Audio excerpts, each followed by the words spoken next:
Hi good evening to all of you. Please like and subscribe the channel. आज हम लोग start करेंगे second session UP TGT practice session. इसमें क्या है, सभी यूपी टीजीटी में ही पूछे हुए प्रीवियस ईयर के क्वेश्चंस हैं। तो आइए सेकेंड सेशन स्टार्ट करते हैं। ये UP TGT PYQ second session है, सेकेंड क्लास है। आइए फर्स्ट क्वेश्चन से स्टार्ट करते हैं, प्रीवियस ईयर क्वेश्चन से। फर्स्ट क्वेश्चन है, choose the appropriate preposition from the options given below. मतलब कि नीचे दिए हुए ऑप्शन से correct preposition fill in the blank करना है, यानी कि जो ब्लैंक स्पेस है उसमें करेक्ट प्रीपोजिशन क्या होगा वो फिल करना है। आइए देखते हैं। Can the doctor cure him asthma. Can the doctor cure him, फिर डैश है, फिर अस्थमा दिया है। तो क्या दिया है कि क्या डॉक्टर जो है अस्थमा से उसको क्योर कर सकता है, सही कर सकता है, अस्थमा उसका से बचा सकता है। तो जब किसी डिजीज़ का नाम होता है, जब कोई बीमारी के पहले प्रीपोजिशन यूज होता है तो कौन सा प्रीपोजिशन यूज होता है इसके अकॉर्डिंग। तो जब किसी बीमारी को ख़त्म करने या किसी बीमारी की बात होती है तो वहाँ पे फ्रॉम का यूज़ नहीं होता है। इन का भी नहीं होगा और विद इन का भी नहीं होगा। विद इन मतलब तो होता है के दौरान, के समय। तो यहाँ पे करेक्ट प्रीपोजिशन हो जाएगा ऑफ। क्या होगा, can the doctor cure him of asthma. क्या डॉक्टर अस्थमा से उसे क्या कर सकता है, क्योर कर सकता है।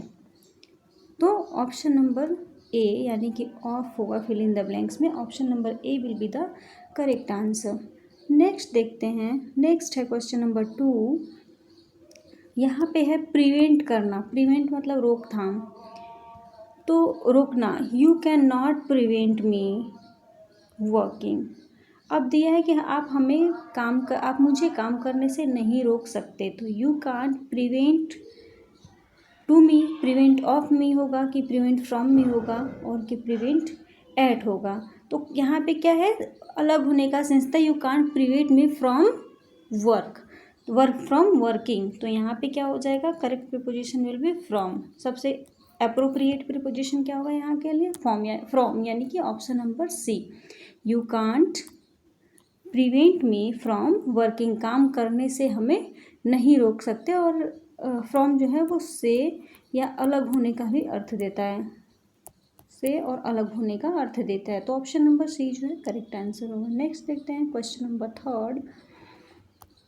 क्वेश्चन नंबर 3 है, I have not seen him last month. अब लास्ट मंथ से क्या पता चलता है कि ये पॉइंट ऑफ टाइम है, पॉइंट ऑफ टाइम है। और जो पॉइंट ऑफ टाइम होता है उसके पहले क्या होता है, सिंस का यूज़ किया जाता है। परफेक्ट टेंस में सिंस और फॉर का यूज़ होता है। तो फॉर का यूज़ किसके लिए होता है, पीरियड ऑफ टाइम, मतलब कि जो एग्जैक्ट टाइम नहीं होता है। जबकि सिंस का यूज किसके लिए होता है, पॉइंट ऑफ टाइम के लिए। तो since last month, last day, last year, ये क्या होता है, पॉइंट ऑफ टाइम में आता है। इसलिए ऑप्शन नंबर यहाँ पे क्या हो जाएगा, सी जो है वो करेक्ट आंसर होगा। क्या हो जाएगा, I have not seen him since last month. ये पर्टिकुलर टाइम है, पॉइंट ऑफ टाइम के रूप में ये होता है। लास्ट वर्ड यूज होता है, तो वहाँ पे सिंस प्रीपोजिशन लेगा, यानी ऑप्शन नंबर सी जो है वो करेक्ट आंसर होगा। अगला क्वेश्चन देखते हैं। अगला है क्वेश्चन नंबर 4। ये भी प्रीपोजिशन से ही है। Your behaviour does not admit any excuse. अब एडमिट के साथ क्या लगता है, एक तो विथ हमको मस्त लग सकता है कि विथ हो सकता है, लेकिन विथ ऑप्शन में नहीं है और विथ होता भी नहीं है। एडमिट के साथ हमेशा किसका यूज़ होता है, एडमिट के साथ प्रीपोजिशन टू का यूज़ होता है। तो यहाँ पे क्या हो जाएगा, your behaviour does not admit to any excuse, यानी कि option number D will be the correct answer. Next देखते हैं क्वेश्चन नंबर 5। ये एक लिटरेचर से क्वेश्चन है। ये है कि which of the following poems is not composed bye John Milton. अब जॉन मिल्टन का वर्क इनमें से कौन सा नहीं है। तो ऑन हिज ब्लाइंडनेस, ये क्या है, उनकी ऑटोबायोग्राफिकल पोएम मानी जाती है, ऑन हिज ब्लाइंडनेस। और क्या, एल एलेग्रो और एल पेंसिरोसो, ये दोनों क्या हैं, ड्यूअल एक साथ आई हुई हैं। ये दोनों जुड़वा वर्क उनके माने जाते हैं, किसके, जॉन मिल्टन के। अब बचता है ट्रू लव। तो ट्रू लव जो है किसका नहीं है, ट्रू लव जो है जॉन मिल्टन का वर्क नहीं है। On his blindness, L Allegro और एल पेंसिरोसो, ये क्या है, ये तीनों जो है जॉन मिल्टन द्वारा लिखा हुआ है, जबकि ट्रू लव जो है वो जॉन मिल्टन का वर्क नहीं है। इसलिए यहाँ पे आंसर क्या हो जाएगा, ऑप्शन नंबर सी। नेक्स्ट देखते हैं क्वेश्चन नंबर 6। यूबिक्यूटस डिनोट्स, मतलब कि दिया है कि यूबिक्यूटस का मीनिंग क्या है, किस स्टेटमेंट को डिनोट करता है यूबिक्यूटस। अब यूबिक्यूटस मीन्स क्या होता है, आइए देखते हैं। यूबिक्यूटस मीन्स होता है, क्या होता है, all powerful, too much assertive, loyal and sincere, या seeming to be everywhere at the same time. तो यूबिक्यूटस मीन्स होता है एवरीवेयर प्रेजेंट, या प्रेजेंट इजीली, प्रेजेंट यूजुअली कह सकते हैं, सामान्य तौर पे जो चीज़ें हर जगह पाई जाती हैं, दैट इज यूबिक्यूटस, यूबिक्यूटस। तो seeming to be everywhere at the same time, जो एवरीवेयर प्रतीत हो, हर समय हर जगह पर मिल रहे, एक ही समय में मिले, वो क्या होता है, यूबिक्यूटस। तो ऑप्शन नंबर डी जो है इसका करेक्ट आंसर होगा। Seeming to everywhere at the same time means ubiquitous. Next देखते हैं क्वेश्चन नंबर 7। 7 है अनएनविएबल। अनएनविएबल क्या होता है, अराउजिंग एनवी नहीं, अनएनविएबल,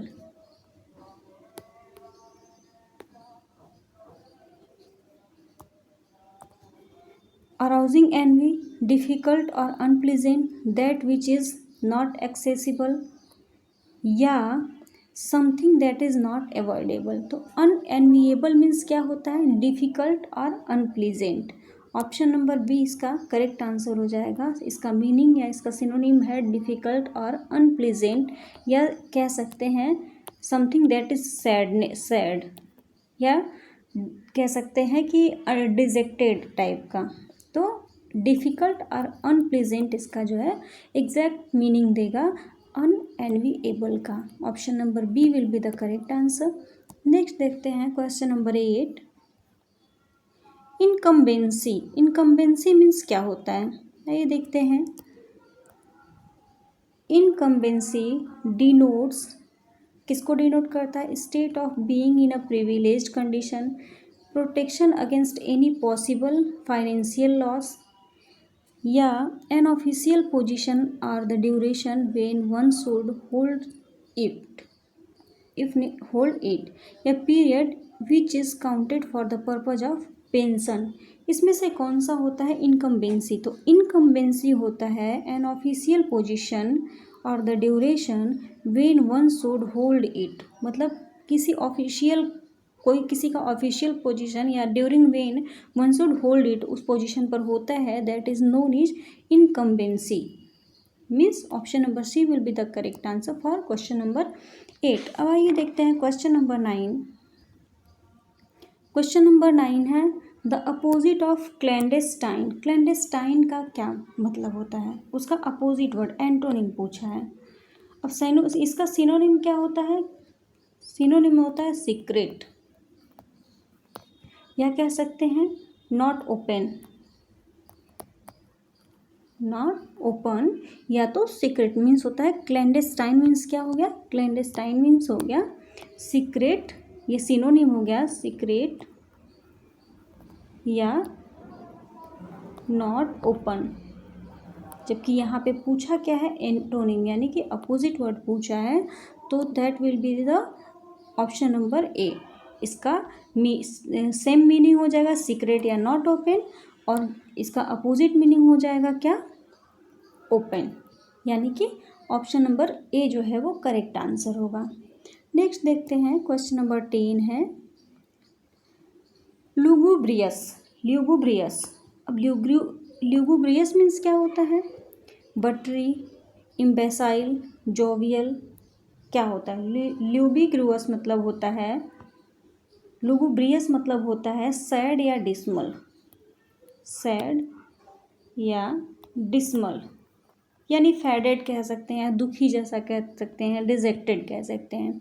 तो इसका मीनिंग क्या हो जाएगा? सैड या डिसमल का सेंस कौन सा इस चारों में से दे रहा है? Dejected, buttery,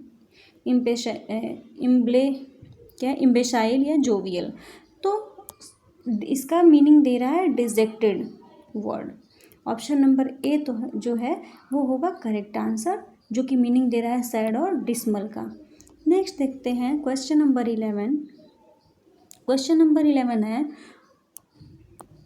out of the given alternative choose the one which can be substitute for the given sentence। अब एक सेंटेंस दिया है, उसके लिए सबसे ज़्यादा सुटेबल वन वर्ड कौन सा है, दैट इज़ फाइंड करना है हमें कि which option will be the perfect answer for the given sentence या गिवन स्टेटमेंट। तो आइए देखते हैं। To much official formality. To much official formality को क्या बोलते हैं? डिलेड बोलते हैं? नहीं। ऑफिशियसनेस बोलते हैं? नहीं। ऑफिशियसनेस मतलब तो ऑफिस से रिलेटेड ऐसा कुछ हो गया। फॉर्मेलिटी? नहीं। फॉर्मेलिटी मतलब तो दिखावा करना, कोटा पूरा करना हो गया। डिलेड मतलब देर करना। तो टू मच ऑफिशियल फॉर्मेलिटी के लिए वन वर्ड होता है रेड टैपिज्म। क्या होता है? Red tapism. Means option number D जो है करेक्ट आंसर होगा for red tapism is used for too much official formality. आइए क्वेश्चन नंबर 12 देखते हैं। अब यहाँ पे है a speech made without preparation, मतलब बिना किसी तैयारी के अचानक से स्पीच देना या भाषण देना, वो किस नाम से जाना जाता है? A speech made without preparation, जैसे कोई कहीं गया है किसी स्टेज शो को देखने के लिए और अचानक से वहाँ पे स्टेटमेंट उसको देना पड़ा, अपनी स्पीच देनी पड़ी, जिसके के लिए वो पहले से प्रिपेयर्ड नहीं है, तैयारी नहीं किया है, तो उसे बोलते हैं एक्सटेम्पर, यानी कि option number C, the speech which was given by without preparation that is known as extempore, यानी option number C will be the correct answer. Next देखते हैं question number 13। A cure for all disease, मतलब सभी बीमारियों का इलाज। A cure for all disease, सभी बीमारियों का इलाज, that is known as cure नहीं, एंटीबायोटिक नहीं, रेमेडी मतलब तो उपचार होता है, तो नहीं। क्या हो जाएगा? अ क्योर फॉर ऑल डिजीज मतलब सभी बीमारियों का इलाज, जिसे कहते हैं रामबाण, यानी कि पेनिशिया। पेनिशिया को हिंदी में क्या बोलते हैं? रामबाण।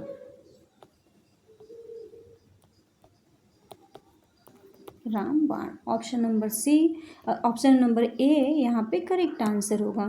नेक्स्ट देखते हैं क्वेश्चन नंबर 14 है one who lives among strangers, वो व्यक्ति जो कि मतलब अपने इनहैबिटेट में नहीं रह रहा है, किसी नए जगह पे है जहाँ पे उसका हैबिटेट नहीं है, उसके आसपास उसके जैसे लोग नहीं रहते, तो one who lives among strangers, जो अजनबियों के बीच में आता है, उसे क्या कहते हैं? उसे कहते हैं एलियन। और रेक्ल्यूज दूसरा होता है, रेक्ल्यूज सेंस देता है सन्यासी टाइप का, जबकि एलियन जो अपने जगह को, अपने हैबिटेट को छोड़कर कहाँ पे आ गया है? किसी दूसरे जगह पे हो जहाँ पे सब उसके लिए नए हो, विच स्ट्रेंजर्स हो, that is known as alien. और स्टोइक मीन्स होता है hard to please, recluse means होता है सन्यासी टाइप का, रस्टिक मीन्स देहाती।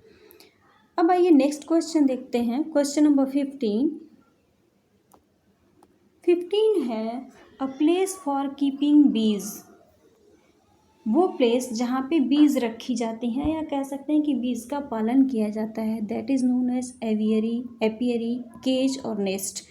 केज मतलब पिंजरा होता है, नेस्ट मतलब क्या बोलते हैं, घोंसला होता है। एपियरी और एवियरी, एपियरी मतलब एपियरी होता है वेयर बर्ड्स आर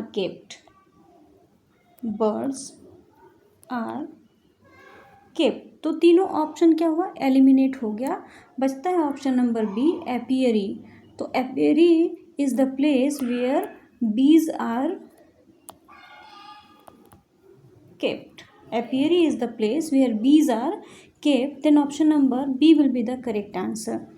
अब नेक्स्ट देखते हैं क्वेश्चन नंबर 16 है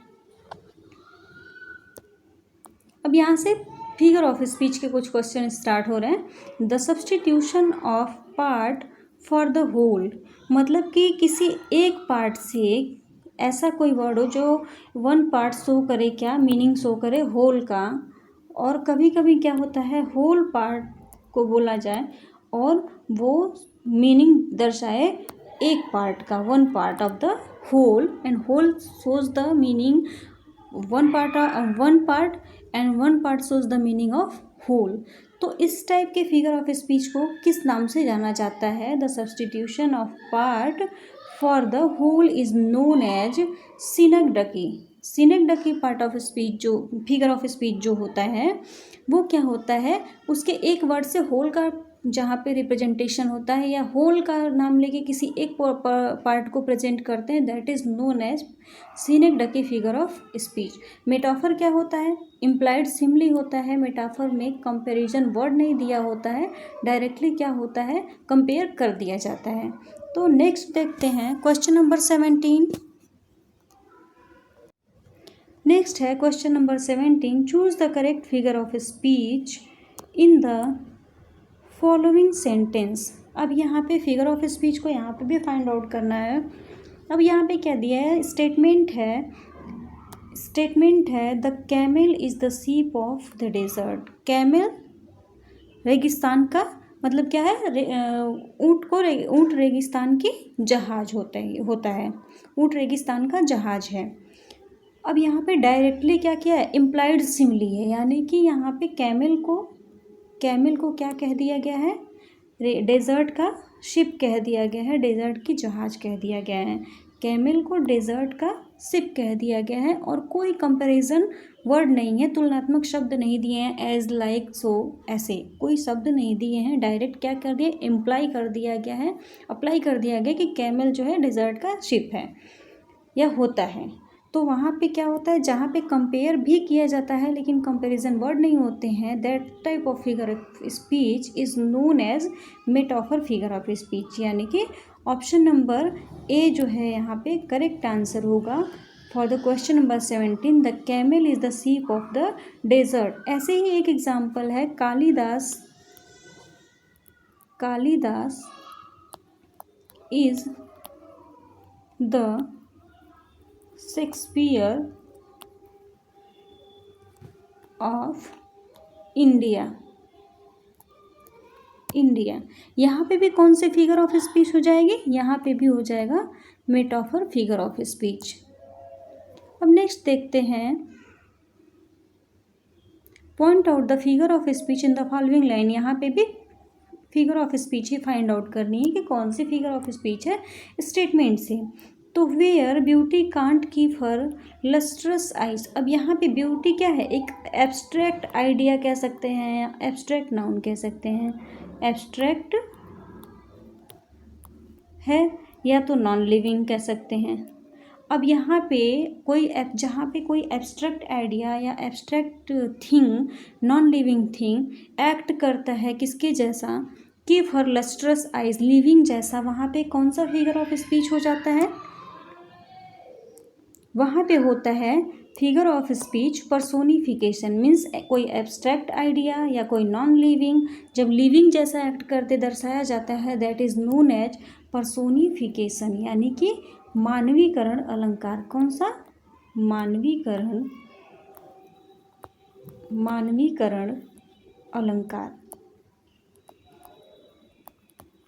यानी कि जहाँ पे नॉन लिविंग या किसी एब्स्ट्रैक्ट चीज़ को लिविंग जैसा एक्ट करते दिखाया जाता है, that is known as personification figure of speech. अब देखते हैं क्वेश्चन नंबर 19।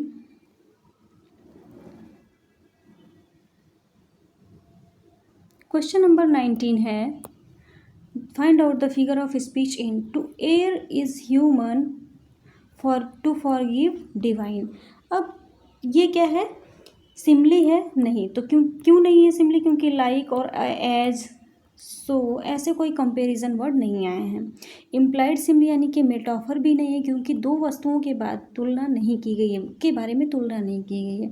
अब दो चीज़ें बचती हैं, एपोस्ट्रॉफी और एंटीथेसिस। तो एपोस्ट्रॉफी क्या होता है, डेड थिंग या नॉन लिविंग थिंग को कॉल किया जाता है, रिकॉल किया जाता है या कॉल किया जाता है। लेकिन यहाँ पे क्या है, दो अपोजिट स्टेटमेंट हैं। एक होता है ऑक्सीमोरन। ऑक्सीमोरन में क्या होता है, ऑक्सीमोरन में भी अपोजिट होता है, लेकिन क्या होता है, एक दूसरे के जक्स्टापोजिशन में वो वर्ड होते हैं और एक साथ मतलब अगल बगल आए रहते हैं और अपोजिट मीनिंग दे रहे होते हैं। वहाँ पे क्या हो जाता है, वहाँ पे होता है ऑक्सीमोरन फिगर ऑफ स्पीच। दूसरा होता है कि एक स्टेटमेंट दूसरे के अपोजिट हो और थोड़ा सा लॉजिकल हो, वहाँ पे क्या होता है, आयरनी होता है और पैराडॉक्स होता है। और थर्ड ये क्या है, एंटीथेसिस, जहाँ पे एक क्लॉज दूसरे क्लॉज के अपोजिट हो, पूरा एक स्टेटमेंट दूसरे स्टेटमेंट के अपोजिट हो, वहाँ पे क्या होता है, to err is human to forgive divine, और स्टेटमेंट सही प्रतीत हो, वहाँ पे क्या हो जाएगा, एंटीथेसिस फिगर ऑफ स्पीच होता है। मतलब जहाँ पे दो क्लॉजेज एक साथ आते हों अगल बगल और दोनों अपोजिट मीनिंग देते हों और वो लॉजिकल लगता हो, वहाँ पे क्या हो जाता है, एंटीथेसिस फिगर ऑफ स्पीच होगा। आइए नेक्स्ट देखते हैं क्वेश्चन नंबर 20। अब यहाँ पे है हैसन स्लोली, मतलब जल्दी जल्दी, जल्दी धीरे, जल्दी करो धीरे। The figure of speech is, अब यहाँ पे क्या है, दोनों एक, हैसन और स्लोली दोनों क्या है, एक दूसरे के अपोजिट मीनिंग दे रहे हैं। अपोजिट तो दे रहे हैं, साथ में ये क्या है, दोनों एक दूसरे के जक्स्टापोजिट हैं, जक्स्टा पोजीशन में हैं, यानी कि एक दूसरे के नियरेस्ट में है, आसपास में है। तो वहाँ पे जहाँ एपोस्ट्रॉफ मेटाफर होगा नहीं, एपोस्ट्रॉफी होगा नहीं। और एंटीथेसिस और ऑक्सीमोरन दो की पॉसिबिलिटी बनती है, प्रोबेबिलिटी, लेकिन तो एंटीथेसिस में क्या होता है, एक सेंटेंस या एक स्टेटमेंट या एक क्लॉज होता है अपोजिट। जबकि जब वर्ड टू वर्ड अपोजिट हों और दोनों एक दूसरे के नियरेस्ट में हों, तो वहाँ पे ऑक्सीमोरन फिगर ऑफ स्पीच होता है, यानी कि ऑप्शन नंबर ए है यहाँ पे करेक्ट आंसर हो जाएगा। अब नेक्स्ट देखते हैं क्वेश्चन नंबर 21। यहाँ पे है choose the alternative which best expresses the meaning of the idiom और फ्रेजेस। कुछ इडियम्स फ्रेजेस के क्वेश्चंस हैं, उसमें जो अंडरलाइन वर्ड है या जो इडियम या फ्रेज दिया है उसका एग्जैक्ट मीनिंग क्या होगा, वो ऑप्शन सेलेक्ट करना है। तो आइए देखते हैं 21। क्वेश्चन नंबर 21 है the police caught the thief. अब रेड हैंडेड अंडरलाइन वर्ड है, जो कि एक ईडियम है या फ्रेज है। ये क्या है, फ्रेज है, रेड हैंडेड। अब रेड हैंडेड क्या मीनिंग देता है, पहले तो the police caught the thief, police ने चोर को पकड़ा। अब रेड हैंडेड, तब यहाँ पे सेंटेंस से भी हम थोड़ा सा मतलब मीनिंग निकाल सकते हैं।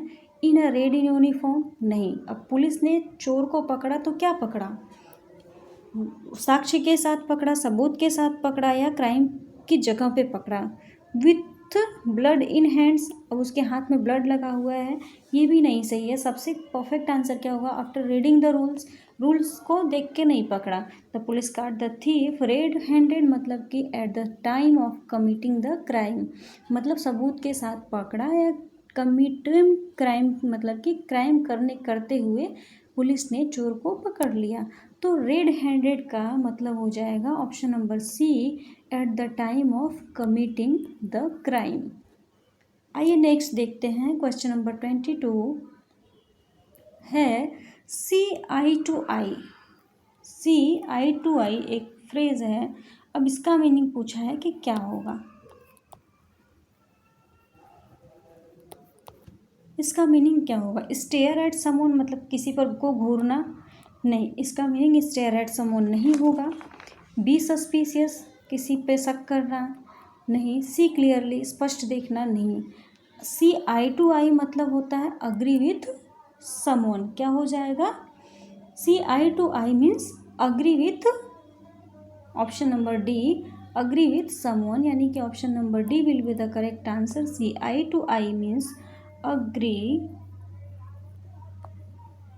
विथ समवन, या कि मतलब किसी की बातों से सहमत होना। नेक्स्ट देखते हैं क्वेश्चन नंबर 23 है to air dirty linen in public. अब air dirty linen in public, dirty linen in public मतलब ये होता है to discuss private affairs in public, या discuss private things of your family, जैसे कि किसी के बीच में झगड़े हो रहे हैं, पर्सनली फैमिली के झगड़े हैं, उस डिस्प्यूट को रोड पर ले जाके करना और सबके तक फैलाना, that is known as dirty linen in public. जैसे अगर हस्बैंड वाइफ के बीच में झगड़े हो रहे हैं, that is the private linen, private thing, and उसको अगर हम पब्लिकली जाके रोड पे झगड़ने लगे तो वो क्या हो जाएगा, discuss private affairs in public या discuss air dirty linen in public, यानी कि पर्सनल चीज़ों को पब्लिक में लाना, that is known as to discuss private affairs in public. Option number A जो है इसके लिए करेक्ट आंसर हो जाएगा। नेक्स्ट देखते हैं क्वेश्चन नंबर 24 है to put an end to, अंत करना। अब यहाँ पे इसका क्या हो जाएगा, to put an end to का हो जाएगा मीनिंग, यानी कि स्टॉप। ऑप्शन नंबर सी जो है इसका करेक्ट आंसर होगा। टू पुट एन एंड मतलब कि स्टॉप या रोकना या मना करना, तो option number C will be the correct answer. Next देखते हैं question number 25 to miss the bus है। टू मिस द बस, इसका मीनिंग फाइंड करना है कि ये क्या सेंस दे रहा है। To miss the bus, to miss the bus that one regularly takes, नहीं। To miss an opportunity, to have something to fall back upon, to find fault with others, तो यहाँ पे क्या सही होगा सबसे, तो है टू मिस द बस मतलब होगा टू मिस एन अपॉर्चुनिटी, मतलब किसी मौके को, मिले हुए मौके को खो देना, that is known as to miss the bus, मतलब मौके को, उसका फ़ायदा न उठा पाना, उसे खो देना, that is known as to miss the bus, यानी ऑप्शन नंबर सी जो है करेक्ट आंसर होगा। नेक्स्ट देखते हैं क्वेश्चन नंबर 26 है the man had constructed the bridge. अब यहाँ पे आगे 2-3 क्वेश्चन जो है एक्टिव पैसिव के हैं, वो मोस्टली क्वेश्चन क्या है, एक्टिव में है, और उसका passive voice, correctly passive voice हमें सेलेक्ट करना है, चूज़ करना है। तो हो गया क्या कि find out the passive voice of the given sentence in the following sentences या following questions. The man had constructed the bridge, ये किस में है, पास्ट परफेक्ट में है, पास्ट परफेक्ट टेंस में है। अब जब इसका पैसिव वॉइस बनेगा तो ऑब्जेक्ट क्या हो जाएगा, सब्जेक्ट हो जाएगा। हैड की जगह क्या हो जाएगा, हैड बीन हो जाएगा। फिर क्या हो जाएगा, अब उसके बाद V3 हो जाएगा, उसके बाद सब्जेक्ट जो है वो ऑब्जेक्ट में आ जाएगा। तो इस फॉर्म को देखते हैं। द ब्रिज हैज़ बीन, नहीं, क्योंकि यहाँ पे क्या है, हैज़ बीन का यूज़ हुआ है, जबकि ये पास्ट टेंस है, पास्ट परफेक्ट है। द ब्रिज वॉज कंस्ट्रक्टेड, नहीं होगा क्योंकि यहाँ पे वॉज है, और वॉज क्या होता है, प्रेजेंट कंटिन्यूअस का होता है, ये परफेक्ट में है तो परफेक्ट कंटिन्यूअस का हेल्पिंग वर्ब लगेगा। The bridge was being constructed, ये नहीं है कि ये पास्ट कंटिन्यूअस में है जो कि हम इसे बीइंग लगा के बनाए, तो ये ऑप्शन भी गलत हो जाएगा।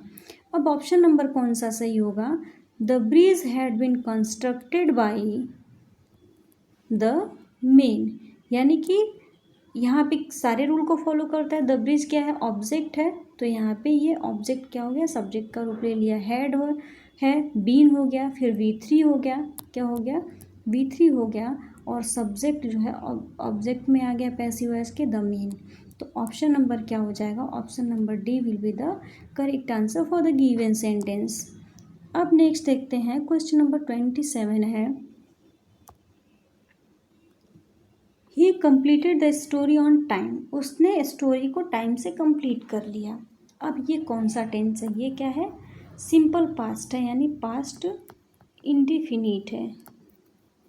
अब पास्ट इंडेफिनिट का क्या बनेगा, उसका पैसिव वॉइस क्या होगा, तो पास्ट इंडेफिनिट टेंस का क्या हो जाएगा, पास्ट कंटिन्यूअस, यानी कि वॉज या वर आएगा अकॉर्डिंग टू सब्जेक्ट, और क्या हो जाएगा, बीइंग लगेगा, नहीं, पास्ट इंडेफिनिट है तो केवल वॉज या वर लगेगा, वॉज या वर लगा के प्लस V3 हो जाएगा। बीइंग तो तब लगता है जब पास्ट कंटिन्यूअस में होता है, तो उसका पैसिव वॉइस बनाने के लिए, तो पास्ट इंडेफिनिट में है, तो यहाँ पे क्या हो जाएगा, the story had completed him by him on time, नहीं, क्योंकि ये हैड है, परफेक्ट टेंस है। The story was completed by him on time, ये हो सकता है the story was being completed, नहीं क्योंकि ये पास्ट इंडिफिनिट में दिया है तो पास्ट कंटिन्यूअस और प्लस V3 लगेगा, ना कि बीइंग लगेगा। The story completed by him on time, ये तो एग्जैक्टली वही टेंस ही पास्ट इंडिफिनिट हो जाएगा, चेंज नहीं होगा पैसिव वॉइस। तो सबसे परफेक्ट आंसर क्या है इसके लिए, past option number B, the story was completed by him on time, यानी option number B will be the correct answer for the given sentence passive voice. अब नेक्स्ट है question number 28, can we solve this problem, क्या हम इस problem को solve कर सकते हैं। अब इसका ऑब्जेक्ट क्या है, दिस प्रॉब्लम, तो वो आ जाएगा सब्जेक्ट में, और कैन का कैन ही रहेगा, तो can this problem B solved. अगर ये बाई अस नहीं होता तो ये ऑप्शन भी सही हो सकता है, can this problem B solved by us, can this problem solved, ये तो बिल्कुल नहीं होगा। Can this problem not be solved, ये भी नहीं होगा क्योंकि नेगेटिव सेंस नहीं दे रहा है, बचता है ये दोनों में। तो सबसे एग्जैक्ट आंसर क्या है, सबसे परफेक्ट जो है वो सेंस ये दे रहा है, can this problem B solved by us, क्योंकि वी का अपोजिट, वी का ऑब्जेक्ट क्या हो जाएगा यहाँ पे, अस हो जाएगा। तो ऑप्शन नंबर बी जो है इसके लिए करेक्ट आंसर होगा क्वेश्चन नंबर 28। नेक्स्ट देखते हैं क्वेश्चन नंबर 29 है, a person who lives by himself, एक व्यक्ति जो खुद के लिए रहता है, खुद के लिए रहता है मीन्स अकेला रहता है, वो खुद के लिए जीता है, तो दैट इज़ नोन एज क्या, रेक्ल्यूज, यानी कि सन्यासी टाइप का व्यक्ति जिसको दुनियादारी से कोई मतलब नहीं है। That person lives only for himself and never ever think about anything और anything else, any person, that is known as recluse, यानी option number B will be the correct answer, a person who lives by himself. Next and the last question is, a person difficult to please, या person whom difficult to please, जिसे खुश करना क्या हो, मुश्किल हो, that type of person is known as क्या, कैलॉस नहीं, सैडिस्ट नहीं, फेरोसियस भी नहीं, उसके लिए a person to whom difficult to please, that is known as fastidious, यानी कि option number A will be the correct answer, a person difficult to please is known as fastidious, that is the one word for the person to whom difficult to please is fastidious। धन्यवाद, आज class यहीं पे finish करते हैं, next class फिर से लेके आते हैं कुछ ऐसे ही क्वेश्चन, और लिटरेचर से भी अब धीरे धीरे करके लेंगे क्वेश्चन। तो यदि क्लास अच्छा लगे तो प्लीज़ मेरे चैनल को लाइक एंड सब्सक्राइब कर दीजिएगा। धन्यवाद, मिलते हैं नेक्स्ट क्लास में, बाय बाय एवरीवन।